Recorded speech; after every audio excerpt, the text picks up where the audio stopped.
Humans are capable of horrific things. This comes as no surprise. However, every now and then, a case goes beyond being frightful or unsettling.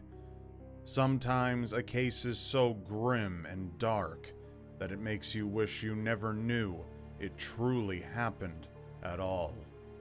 Such is the case of Katarzyna Zawada.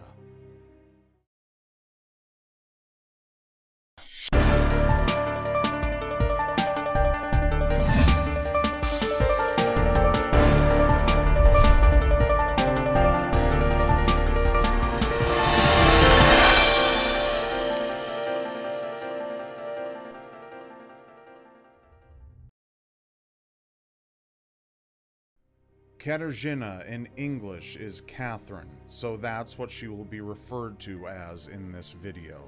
This will also have a bizarre connection later in this video. The circumstances surrounding this case aren't the simplest to pin down.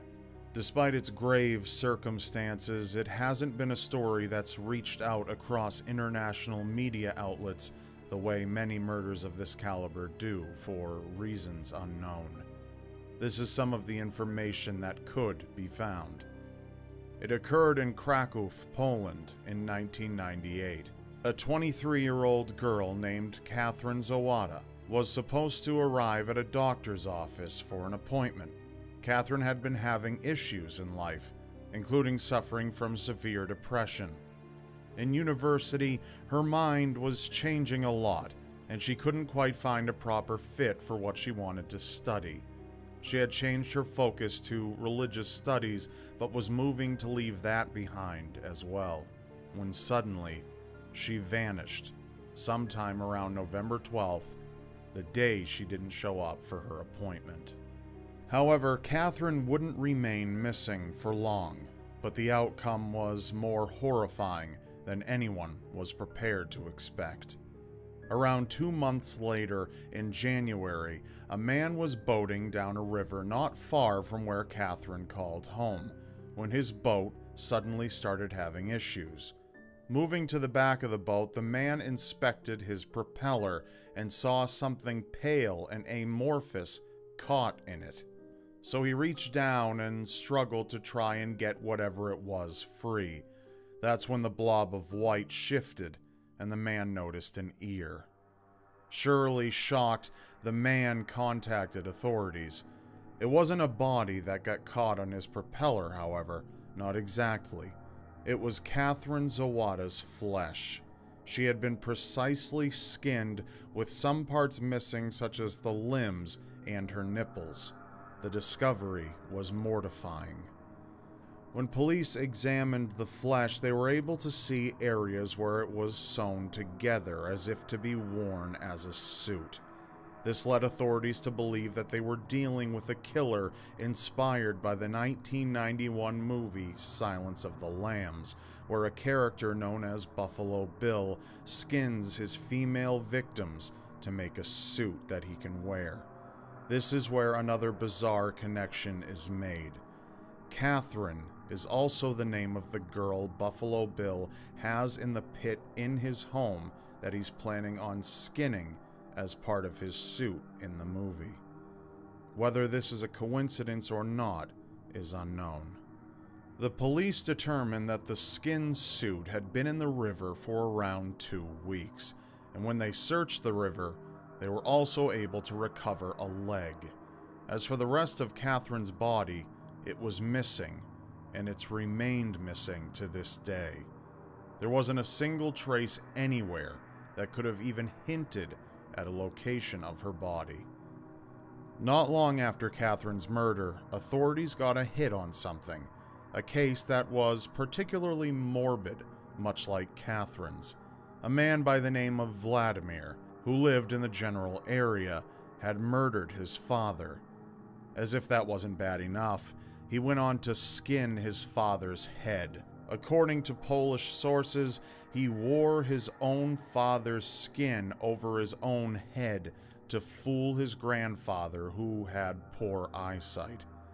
Police figured that they had found Catherine's killer.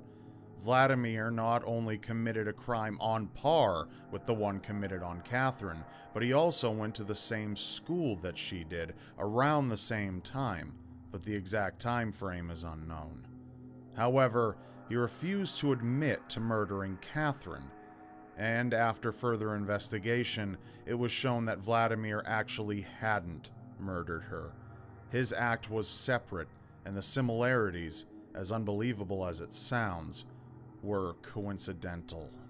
Authorities examined Catherine's life to try and discover what had happened to her. She kept few people close, with no siblings and very few friends, and her father having passed away a couple years before her disappearance and murder. There weren't many people out there who were looking out for her. Catherine's changes of heart and depression were likely connected to the loss of her father a short time before she disappeared. According to sources, Catherine urged her father to take a trip into the mountains with her. He decided to go with her, and while they were walking along, her father slipped and fell, which damaged his spine. He suffered with an unknown affliction not long after and died as a result. But it's unknown if his prior injuries contributed to that. However, it's said that she blamed herself for his death, and that's when her depression really set in. Though it's been commonly accepted that Catherine was a loner to a degree, Polish media indicates that she became close with a man named Robert Janczewski, who she spent a fair amount of time with, and even changed her appearance for by losing weight and changing her hair. Robert enjoyed taking walks along the river by his house, the river that Catherine's flesh was found in. He spent a lot of time dressing in women's clothing, which by itself isn't behavior indicative of possible violent tendencies, but it's also said that he had a certain disdain for women. He had sex with men and may have wished he was a woman to a degree that he may have taken extreme measures that could have had especially gruesome results. He stalked, harassed, and spied on women, some of whom were his own neighbors. Aside from this, Robert spent time working as a dissector in a religious hospital's morgue.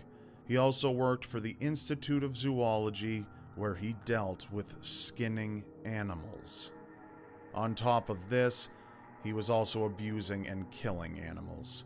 He was fired from the Institute of Zoology after he butchered every last one of the experimental rabbits in the institute. He was known to have had a violent temperament, and considering the fact that he wasn't truly interested in women, his relationship with Catherine may have very well been artificial. Perhaps he had a plan for her that she had no idea about. Perhaps he was grooming her, having her change her appearance to better fit how he would envision himself as a woman. It's impossible to know exactly what was going through his mind. But Robert would remain under the police's radar. Years began to pass with no justice, nor even a new discovery in regards to Catherine. In 2005, police discovered a human torso in a park, which looked like it could connect to Catherine, but it was never linked to her. More years passed, all the way until 2017, when finally police came across a new suspect. The man allegedly linked to Catherine back when she disappeared, Robert Janczewski. According to Polish sources, some of Catherine's blood was found in Robert's bathroom nearly 20 years later, and the testing came up as a conclusive match to Catherine. However, this has all begun a difficult process. While Robert has been arrested and detained, prosecutors know that they'll need more evidence, and due to how much time has passed, the possibility of new evidence has dwindled substantially. Robert remains the best possible suspect for the murder of Catherine Zawada, but there haven't been any very recent updates regarding a trial or sentencing. It's unknown if her killer will truly face justice at all, leaving her loved ones in a foggy haze of questions, hope, and worry. And now, time for one of Big Bad Daddy Rob's fantastic advertisements. This episode was made possible by our sponsor, Experian. Experian offers a free service which allows you to check your credit score instantly, which is pretty dang important if you're looking to be a responsible adult and stop leeching off of all of your friends. You know who you are. I'm talking to you. Start giving a crap about yourself. Don't worry. If you're feeling singled out, I'm talking to myself as well. Like me, you may feel a relentless sense of impending doom every time you even think about your credit score. And I feel that way about most things anyway. I don't need to feel it about my credit score too, alright? But one of the best things about Experian is Experian Boost. Boost helps you out majorly by giving you credit for the bills you're already paying out of your bank account, like your water bill, electric bill, cable, home phone, cell phone, trash, and gas. That's pretty much my whole life, especially the trash part. God. Does that sound strange to you? How about seriously strange? But anyway, it should sound seriously strange because this is the first time a credit bureau is allowing you to submit utility and telecom payments to be added to your credit file. Like what? That's crazy. Crazy awesome. Also, Boost could raise your credit score instantly. Just bam, goes right up. Like wow, just oh my, I don't even, I'm flailing here. Experian Boost can potentially help you establish or increase your access to credit. It's safe, secure, and totally free. It doesn't even require a credit card, unlike my ex-girlfriend's. Boost your FICO score instantly for free. Boost is only available at Experian.com/Gavigan, which is linked in the description below. So again, head down to the description below and head to Experian.com/Gavigan and try out Boost today. Take power over your credit score. Do it, people. Do it. Let's march. Let's go. Get out of your chairs. Get off the toilet if you're watching from there. That's weird. Stop doing that. It's fine. I do it too. Okay. And that's it. Experian.com/Gavigan linked below. Check it out. Thanks for listening.